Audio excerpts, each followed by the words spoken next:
Hello and welcome to Real Estate Ride Along.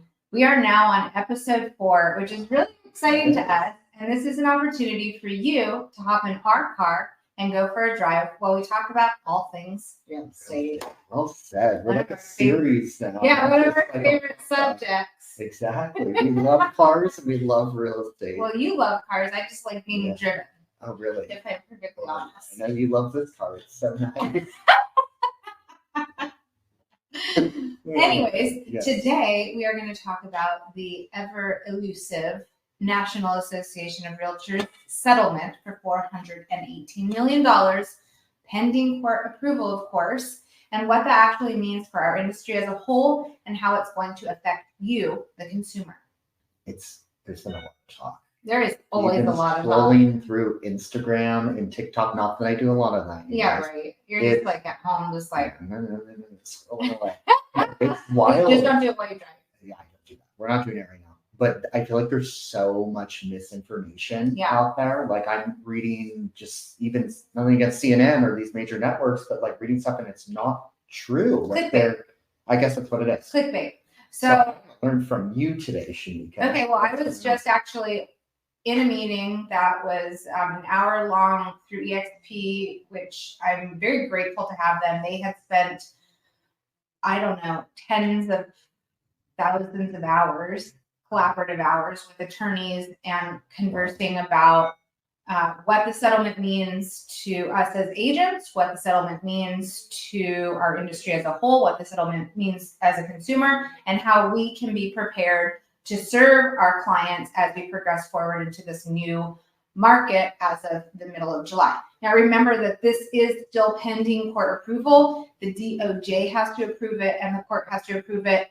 If it does get approved, then these new regulations will be rolled out middle of July 2024. Okay, so that's a few months. So that's a few months away, right? Yeah. So a couple key factors is the settlement introduces significant regulatory changes specifically pertaining to the way that brokers get compensated. Previously or currently, before July 2024, there was a unilateral offering in the MLS that said how much the listing agreement that was signed with just the seller was offering a buyer's agent who bought the buyer in to purchase the property. And it was noted as a commission in the MLS. So as a buyer's agent, you go out to show a property. Prior to showing the property, you know that you are being offered a certain percentage of the sales price. Up front. You know that up front.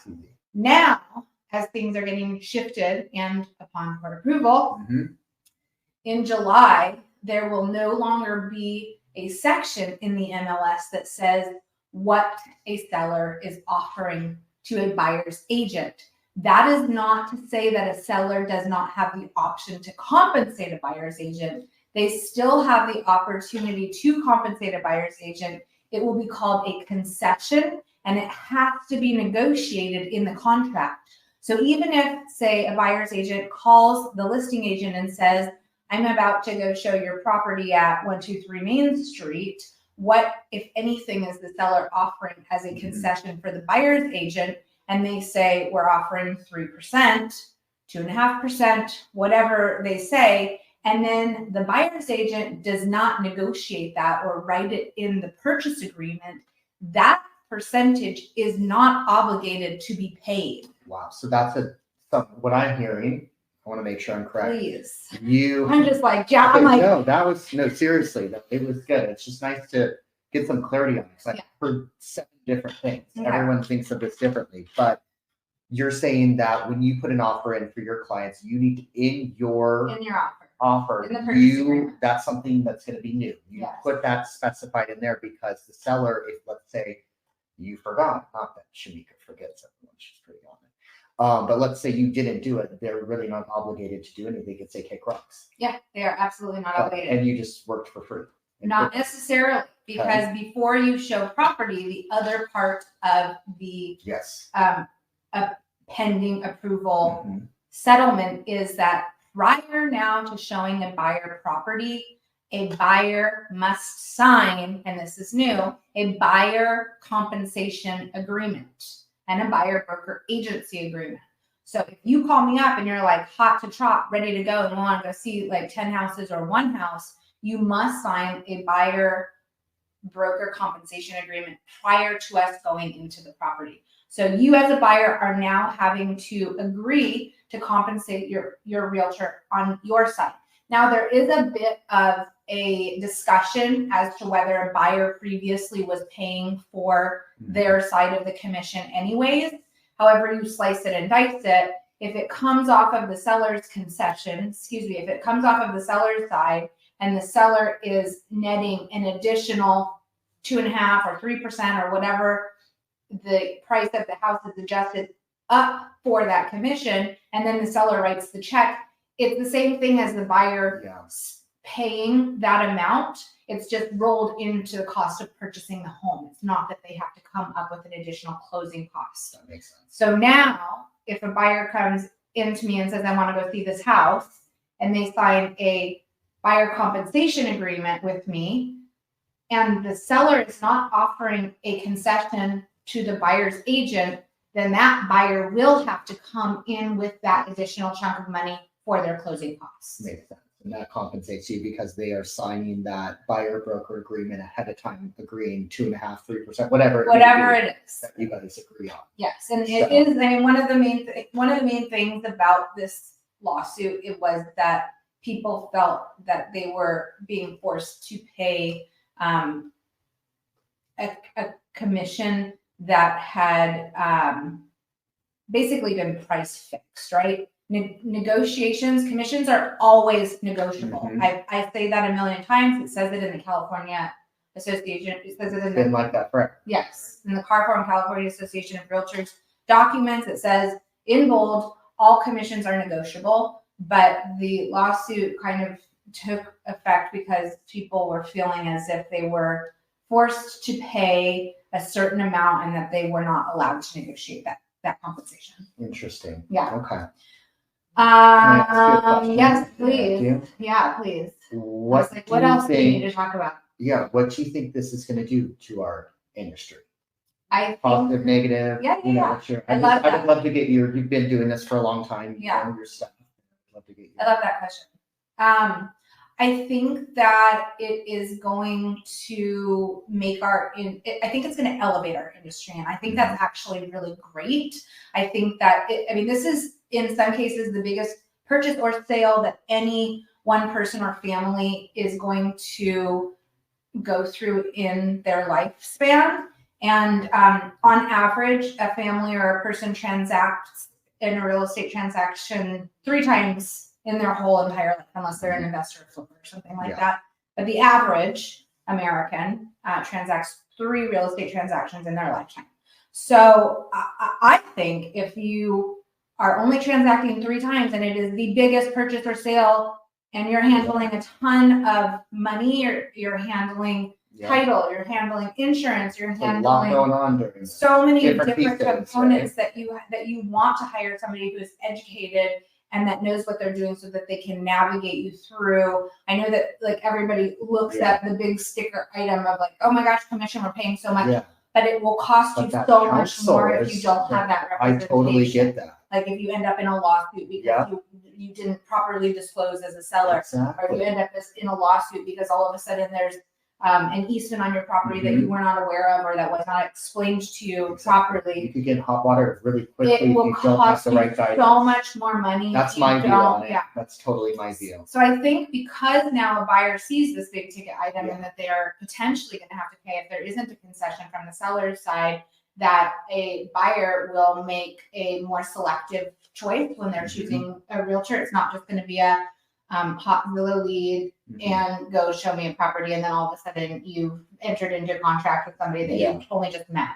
I think it's going to be a bit more scrutinizing as far as I'm going to interview. I'm going to choose the person that I want to hire and that will represent my best interest, because at the end of the day, there's the potential that the buyer will have to pay out of pocket. There's a little more skin in the game, even though it was their kind of before, but it's really there. It could come directly from the buyer. Correct. It could have to be a check written by the buyer. Yeah. Makes sense. I would not be surprised to see a little bit of price fluctuations while this kind of shifts out. So as we mentioned before, even though the total commissions were coming out of the net proceeds of the seller's side, prices generally are inflated to compensate the seller for that. So a buyer's not writing a check right now. That's not the way things are done, but prices are generally adjusted for that commission that was paid out of the seller's side. So we may see a little bit of fluctuation if the seller is not offering a concession towards the closing cost to cover the buyer's agent side. We might actually see like a $20,000 price reduction on a property because there just is not going to be as many buyers that are able to write a check for the commission on the buyer's side. So that's a good thing to consider when you are selling. Totally. Is you still have the opportunity to offer a concession to the buyer side, and the more buyers that get into your front door, the more you will make when you sell your home. So just things to consider. No, totally. And one other thing I was thinking of too, I like to get I just feel like I'm just like jabbing. No, I love this stuff because it's just, again, I've heard so many different ways about it. And it's like we just need to get clear on it.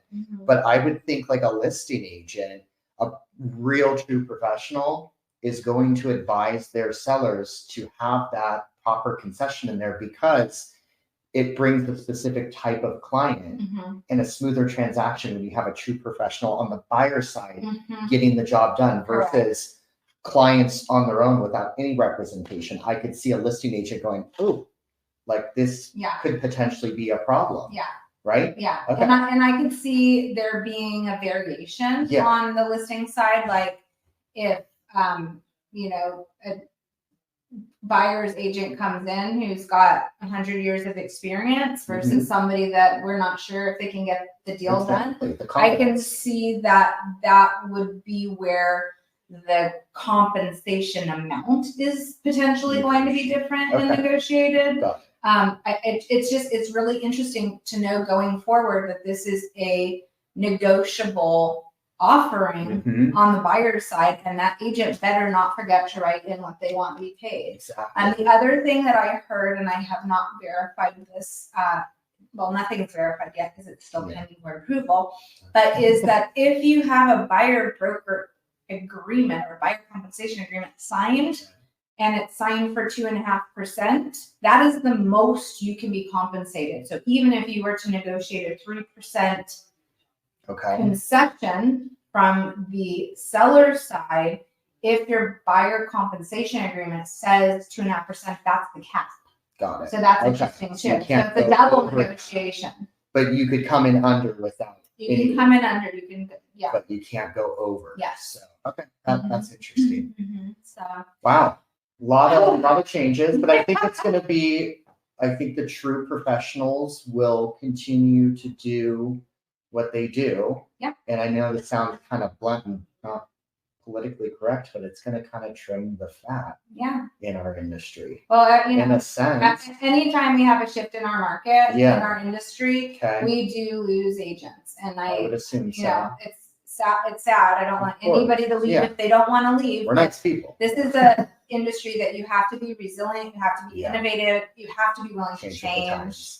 And you have to be ready to go, and you have to understand what's going on so that you can educate your clients. Exactly. You have to be educated. I think it comes down to that. Yeah. You educated me a lot today. Oh, you drove me, so thank you very much for the ride. Welcome. You're very welcome. I'll ask for gas money later. Oh, you will? Yeah, maybe I'll ask NAR for some gas money. They have $418 million. No, they have to give that away. No, I think that's it. I think that's great. Yeah. Episode 4. Episode 4, Real Estate Ride Along. I'm Shemeika Fox. Mitchell Stelling. You guys real soon. If you do have any more questions about the lawsuit and how this is going to shift and change our market, you know what to do. Oh my God. Jim Black. God. Okay.